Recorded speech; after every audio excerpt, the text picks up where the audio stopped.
ഈ വിഷയം അവതരിപ്പിക്കാൻ അദ്ദേഹത്തോളം അർഹതയുള്ളവർ മറ്റാരുമില്ല എന്നാണ് എൻ്റെ വിശ്വാസം.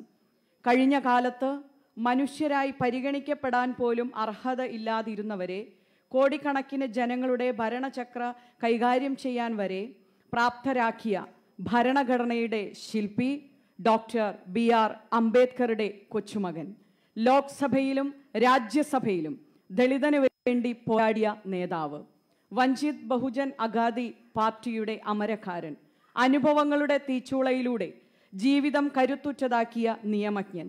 അദ്ദേഹത്തിൻ്റെ വാക്കുകൾക്ക് നമ്മൾ സാഗൂതം കാത്തിരിക്കാം. Our first session delves into the topic sabotage of Constitution in connection with Dalit and Adivasi reservation. This significant discourse will be led by none other than a luminary who exemplify the strength and determination necessary to address such pivotal issues in contemporary India. We are honored to welcome the grandson of the legendary Dr. BR Ambedkar, the visionary who reshaped the destiny of Dalit and Adivasis, a stanch and unwavering advocate for the rights and justice of marginalized communities, both within and beyond the walls of Parliament. He stands as a paragon of resilience and conviction. He embodies the spirit and ideals of his illustrious ancestor. It is with immense pride that we invite the revered, respect Prakash Ambedkar MP, fondly regarded as our very own Bala Saheb Ambedkar, to spearhead this session. Let us extend our hearts and minds to absorb his profound insights, engage in meaningful dialogue, and collectively strive towards making this conclave a transformative and fruitful endeavor. The floor is yours, sir. Please, sir.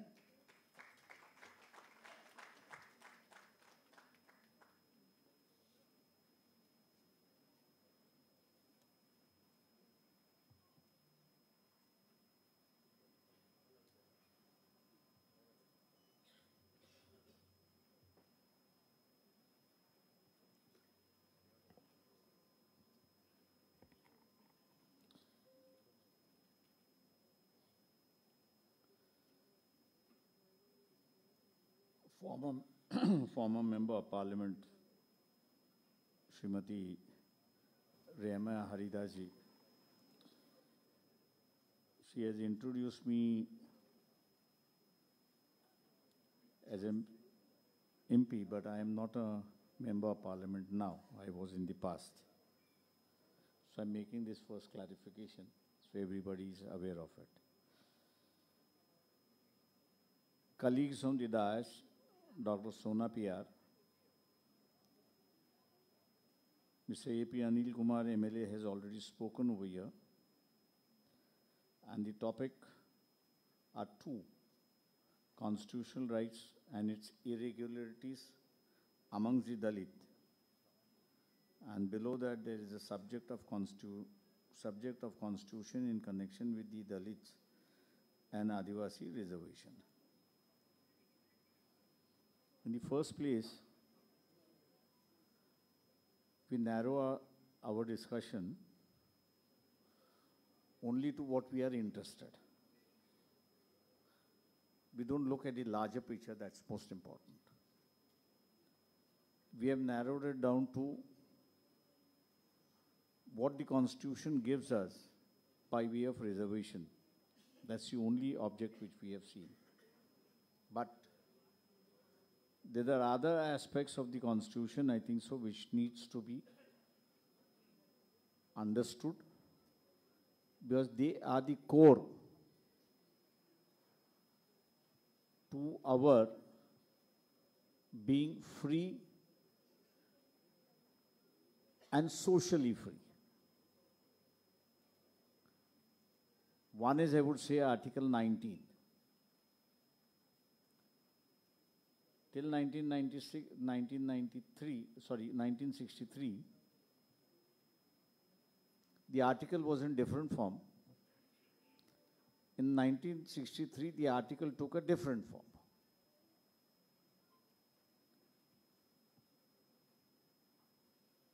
The earlier article repossesses the unity of this country and bringing about social changes in the hands of the citizen.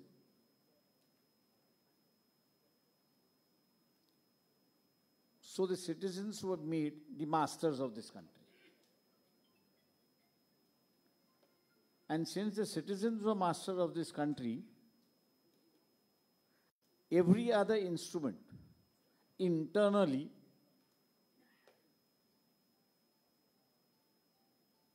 was secondary to the citizens. But in 1963, a fundamental change was brought about,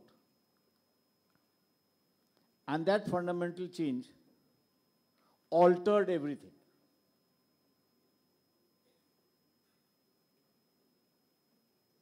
What was the change that was brought about?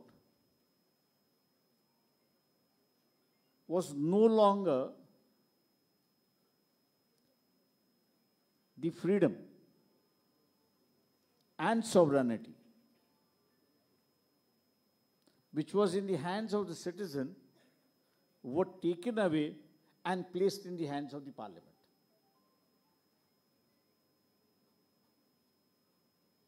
So the citizens became secondary to parliament.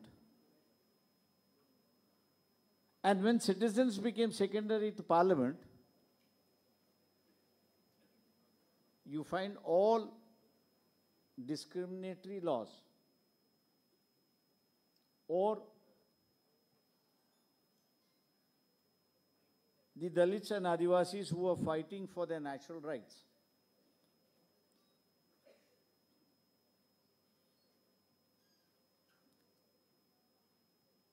Who were fighting for their natural rights or constitutional rights, they had to face barriers. Barriers in the sense that the new laws gave the parliament, the new amendment, as I've said, to Article 19 in 1963, gave vast powers to the parliament to curtail the movements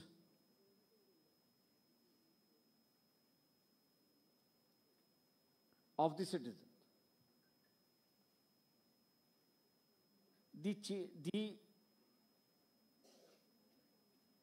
concept which Dr. Babasaheb Ambedkar developed was that the citizens should be supreme and the elected members should be subject to them. If I have to speak in master-servant relation, the citizens were the masters and the elected members were the servant. By the 1963 amendment, the servant became the master and the master became the servant. That's one of the most fundamental changes that was brought about, and that fundamental changes led to many of the revocations laws which we see today being passed by every successive government. One of the duties of the Adivasi Dalit organizations was to protect their own rights and also that even members of the elected assemblies, parliament, were their servants and not their masters. Today what has happened is, if you see the plethora of laws that have come across, You can't agitate against your elected member. You can't agitate against the government. You can't oppose the government policies. You can't speak against the government policies. You have no right to do that. If I have to speak regarding the Adivasis, they have the 6th schedule, 5th and 6th schedule, which is a country within a country.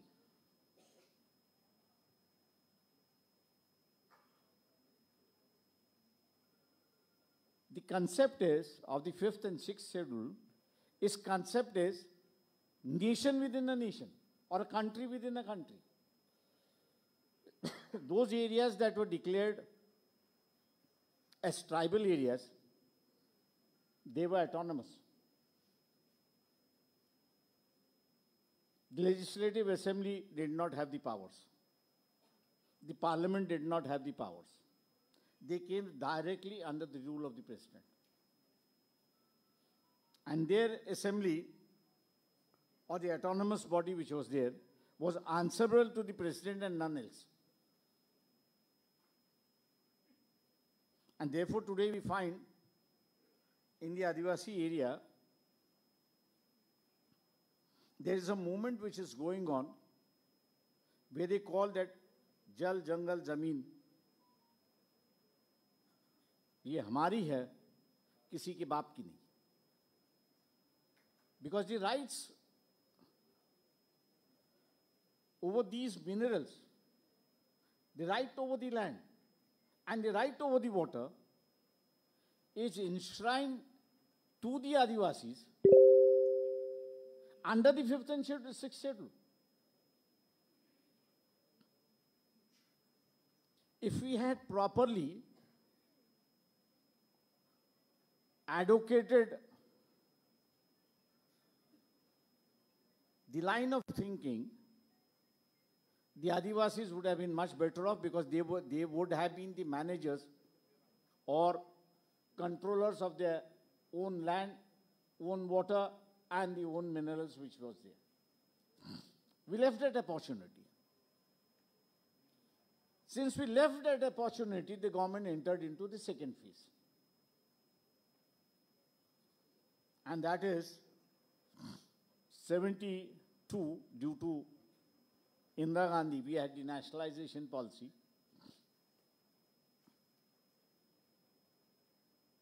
But even in 1990, we had the privatization policy. As I've said, that we have become too narrow.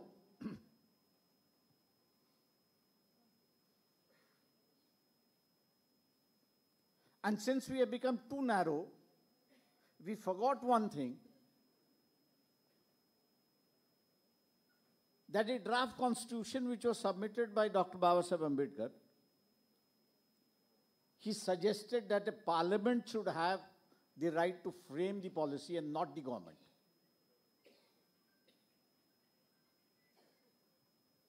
Because if you see the Act of 1951, Representation of People's Act 1950 and 51, which he drafted, he didn't make political party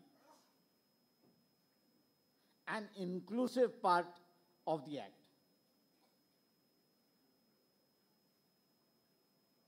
Parliament was made independent. The members of Parliament were made independent. They were not made slaves of the political party.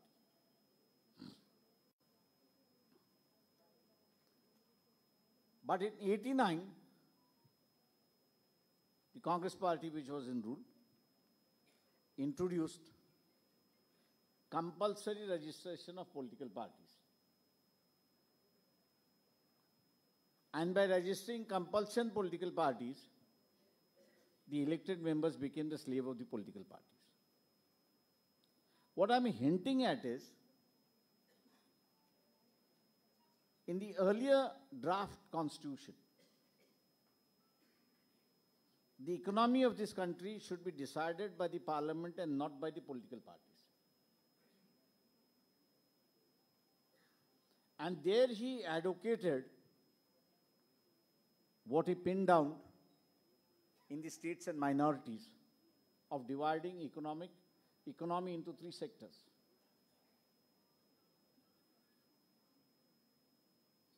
One is essential sector,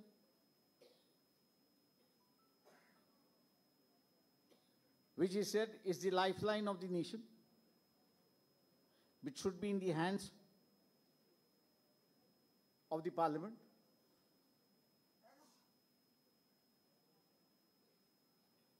Second, he said the necessary sector, which should either be the state or which should be with the center. And the third, he said, is the auxiliary center, which should be with the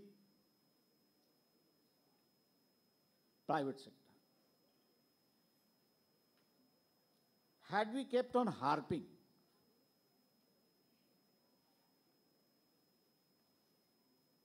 on this aspect, the government wouldn't have dared in 1990 to introduce privatization. They would have resisted the World Bank offer of opening up the economy.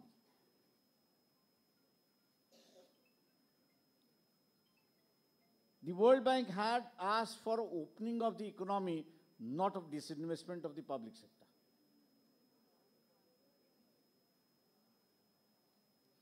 You said you open up your economy, then only we will finance you, because we had defaulted on the external balance of payment. And therefore, since we had defaulted, we had no option then to approach the IMF, international banks, for a loan.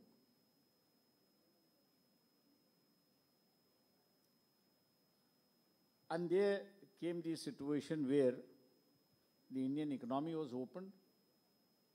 Not only Indian economy was opened, but the public sector was sold left, right, and center. Who lost, I would say? No doubt the national exchanger lost, but immediate even taking into the narrow-minded that we have fit into ourselves, the SCs and STs lost the government opportunity of becoming a financial viable family unit.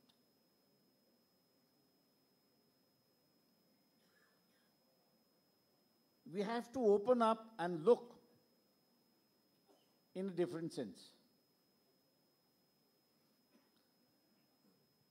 And when I had a first meeting with all the MPs, because in 90 I was there in Parliament,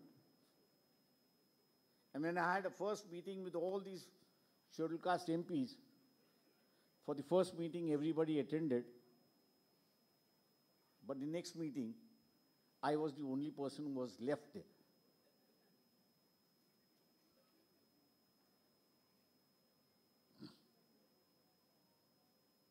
And therefore I said that 89, by the amendment in the Representation of People's Act, the elected members became the slaves of the political parties. But they followed the dictate of the political party, sacrificing the benefits of the community through which they have won. Who lost in between? It's the SC and ST who lost. And therefore, we have to be very vigilant as far as the rest of the rights are concerned. Dr. Prakash Ambedkar left us with one responsibility, and where he said that I have bought this cart up to here. It's your duty to see that the cart doesn't go down. Question which everybody has to now answer himself is whether the cart is there or it has started declining. And if it has started declining, who's responsible for it? Are the political parties responsible for it, or we as an educated are responsible for it?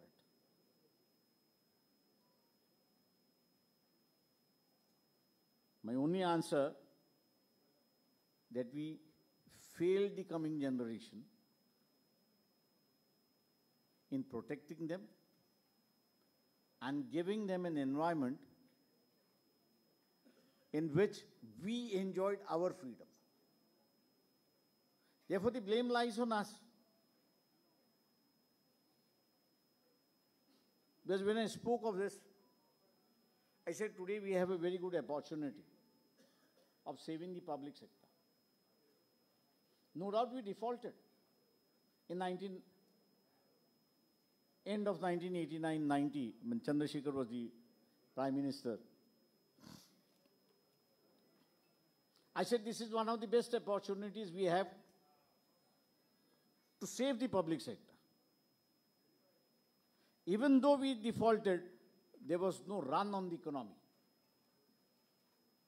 No demand was made on the economy that no, you have defaulted, you should pay. Or whatever guarantees you have given, we will encash those guarantees. That run was not there only for a simple reason that even if the government decided to sell one of the public sector and repay the defaulted amount, they still would have balance left. Only one company. That is the strength of the Indian economy. Or that was the strength, I would say, of the Indian economy.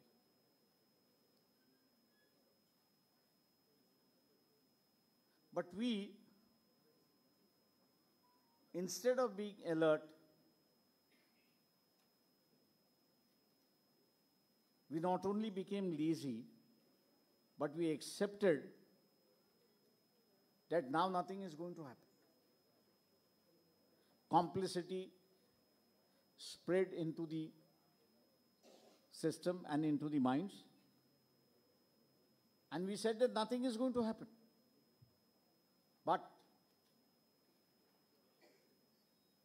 But those who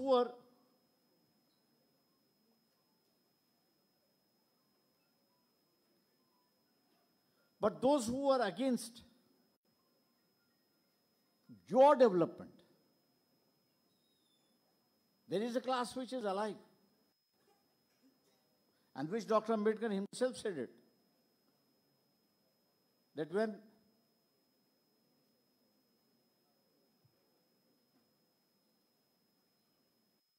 Kranti moves, that revolution moves. Along with that revolution, you have the counter-revolution also. It's always a tussle between the revolutionaries and the counter-revolutionaries. If the revolutionaries are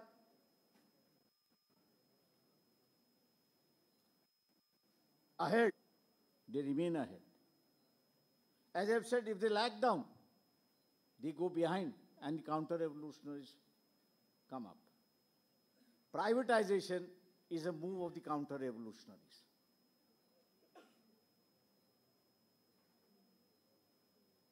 For a reason that those who did not have the means of livelihood, because they didn't have the land, nor they had any properties, which they could encash. So service became their source of revenue. In 1980s, I had worked out a figure for one of the states in which the state would spend nearly about 35,000 crores annually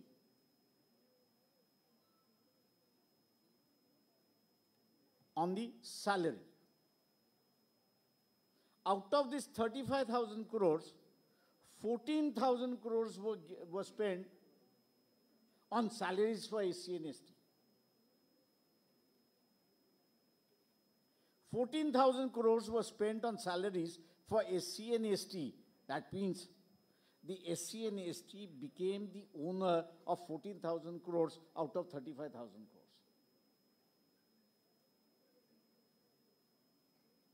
And due to this transfer of treasury funds by way of employment, the Dalit and the Adivasis captured what you call today, which I call it in my terms, is the purchasing power.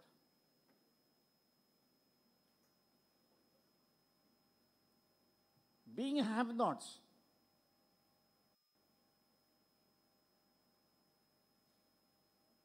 their first priority in life became of purchasing whatever would give them happiness.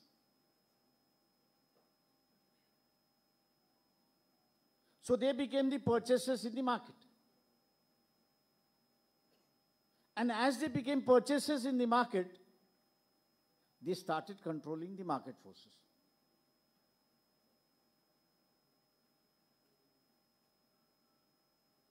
Today,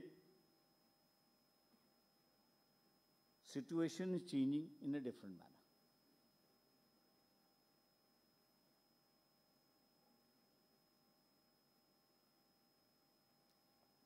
What we have to understand today, socially we have come up in life. Socially we have achieved. If you want to achieve other things in life, you have to first stabilize yourself economically.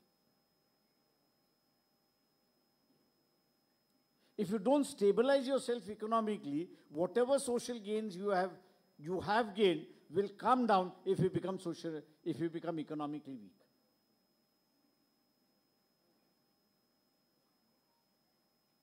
The moment you are a dictating class in the economy, you can always come to a second stage. But the moment you are not a dictating class in the economy, you don't come to a dictating stage. Today is a world where economy plays a major part in life. Social issues do play a life. I do agree to it. But I asked you a simple question. What is left to achieve socially? I'm asking the mass, this August House. Do we have any issues left? Atrocity, yes, they have been there. But what are the other issues?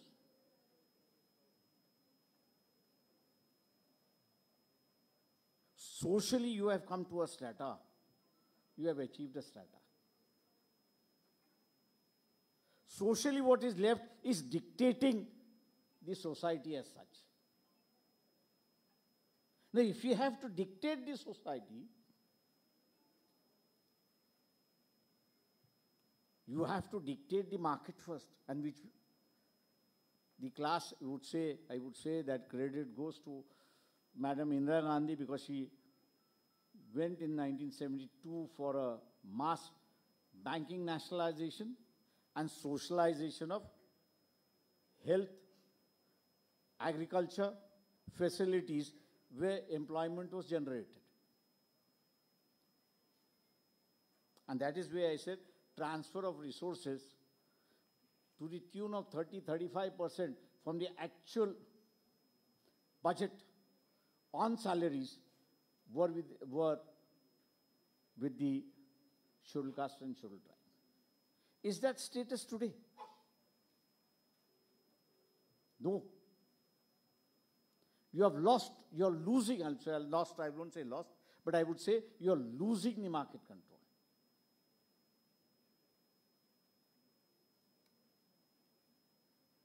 You are sliding down the ladder only because you can't dictate the market.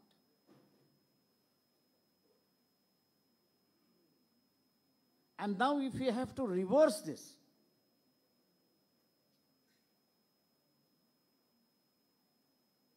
it has to be again socio-economic agenda.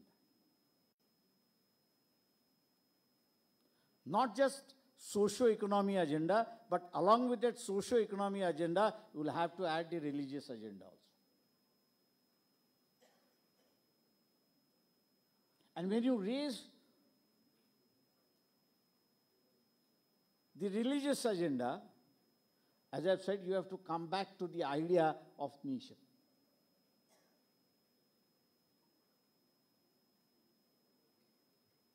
What is that nation you want?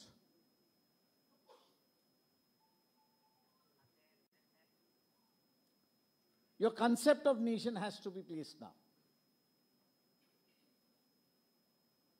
And whichever whom it conflicts, you have to go head along with it.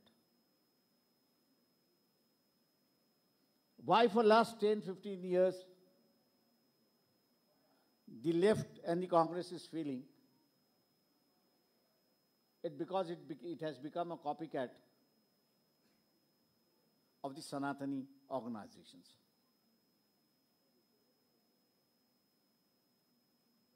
Here lies the real strength of the Dalits and the Adivasis.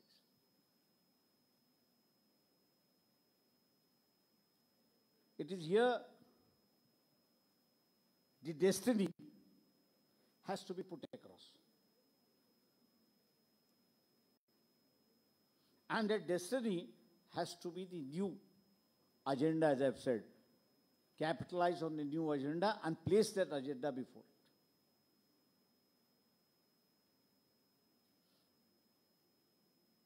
You take every country in the world today is going back and saying that my country is first. After serving my country, I will serve the rest of the world. The same theory, same principle we have to accept, that we are first and the rest are others. Now, where does our interest lie? I will take the case of the Adivasis. Because natural resources,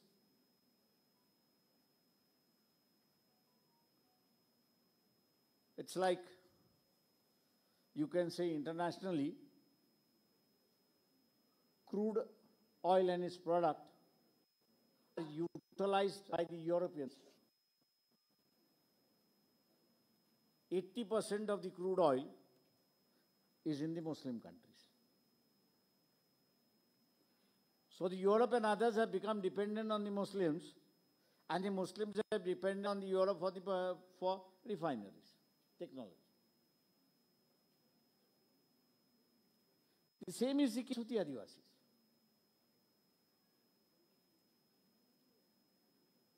The area which is declared as Adivasi area has all the minerals.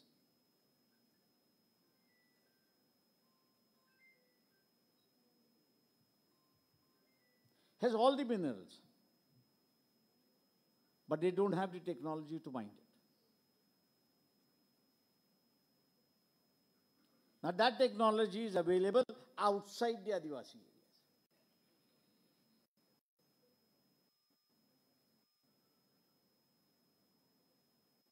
A simple formula that if you want to mine it in my area. If you want to manufacture it, you manufacture it in my area. I will not allow the raw material to move out of my area.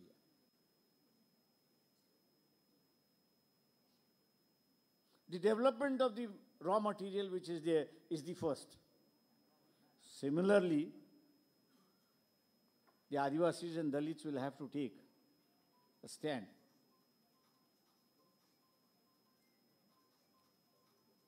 That we are no longer going to be foot soldiers.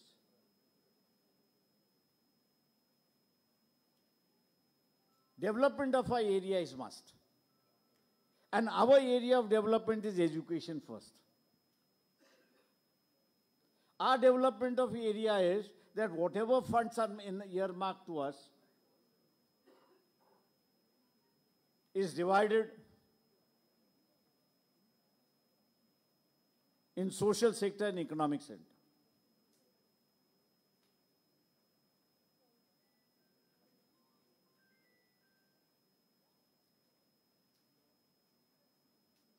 And the third part, as I've said,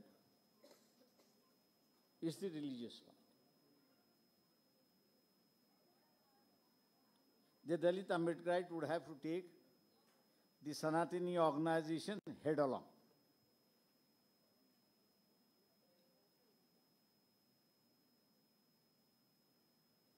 The Vedic, I divide Hindu religion into two parts.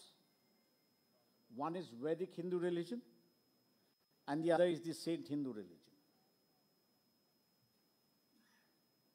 The Vedic Hindu religion believes in the caste system, and the Sant do not believe in the caste system. We have to openly come out. And therefore I've said that we have to lay the agenda. Let the rest of the people decide which side they are.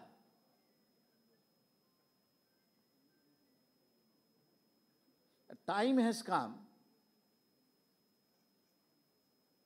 where either there is chaos in this country or there is rule of law in this country. If the Dalit and Adivasis do not take up any of these stands, let me tell you, we are heading for chaos in this country. And the Holocaust that will be unleashed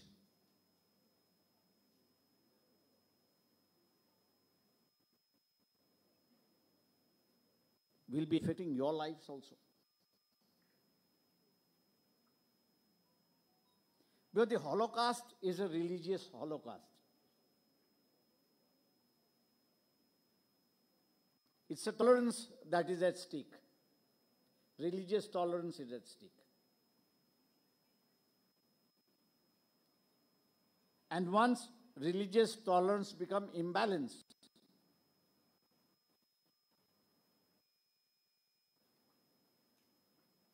then as I say, in the 90s it happened when the world was uni-world. Culture became the Kavach Kundal of each distinct society in the world. They fell back on their culture, and culture became their shield. Today, what we are seeing is religion is becoming the shield.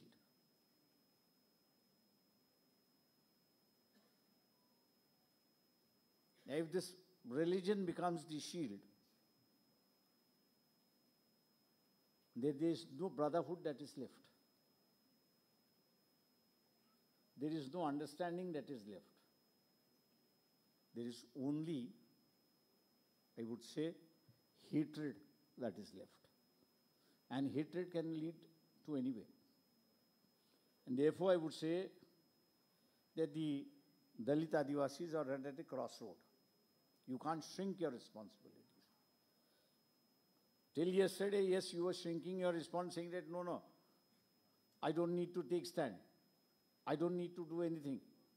I'm just going to be the beneficiary of whatever is being granted. Let me tell you, beneficiaries are being taken away, and within the next 10 years, these beneficiaries will also not remain. Because you have been inaction in defending what you want, in saying what you want to do. Your inaction is going to lead to your downfall. And therefore, I would thank the organizers for opening up a topic which is most important. Because unless these safeguards are there, you can't safeguard yourself. But once these safeguards are taken away or they are replaced, you can't save yourself, then your whole energy becomes to develop new safeguards. And unless and until you develop new safeguards, you can't be the beneficiaries of those new safeguards.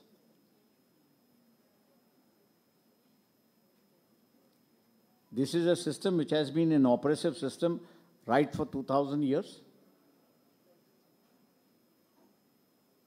The nation was not cared for.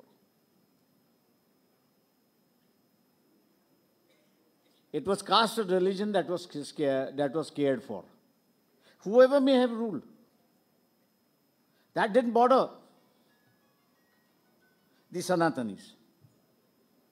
What bothered them was most is that the Sanatanis' philosophy and way of life should not be disturbed.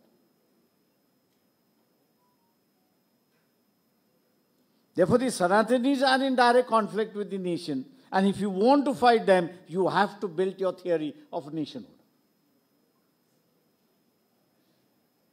And that is confrontation.